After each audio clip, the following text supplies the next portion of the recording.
ஊழல் செய்வதில் மட்டுமே திமுக அரசு வளர்ச்சி அடைந்துள்ளதாக அதிமுக பொதுச் செயலாளர் எடப்பாடி பழனிசாமி குற்றம் சாட்டியுள்ளார். மக்களை காப்போம், தமிழகத்தை மீட்போம் என்ற முழக்கத்தை முன்வைத்து சுற்றுப்பயணம் மேற்கொண்டு வரும் எடப்பாடி பழனிசாமி சிவகாசி சட்டமன்ற தொகுதியில் அதிமுகவுக்கு ஆதரவு திரட்டினார். பேருந்து நிலையம் அருகே திரண்டிருந்த மக்கள் மத்தியில் பேசிய அவர், பட்டாட் தொழிலை பாதுகாத்த அரசாங்கம் அதிமுக அரசாங்கம் என்றார். இந்த ஆட்சியில, இந்த ஊழல் திமுக ஆட்சியில விருதுகளை பெற்றுட்டாங்களா? விருதுகளை பெறுவாங்க. ஊழல் செய்வதற்கு விருதுகள் கொடுக்கணும் திமுக பொருந்தும்.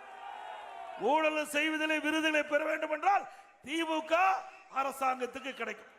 அண்ணா திமுக அரசு மக்களுக்கு சேவை செஞ்சு இந்திய அளவில் சரியான நிர்வாக திறமைமிக்க அரசு என்று நிரூபித்து காட்டுகிறோம். இன்றைக்கு ஸ்டாலின் ஏதோ பேசுறார், புள்ளி விவரத்தெல்லாம் கொடுக்கிறார். 11.19 வளர்ச்சி. எதுல வளர்ச்சி? ஊழல் செய்தல் வேணா வளர்ச்சி அடைஞ்சிருக்கலாம். நாட்டு மக்களுக்கு திட்டம் ஏதாவது கிடைச்சிருக்குதா?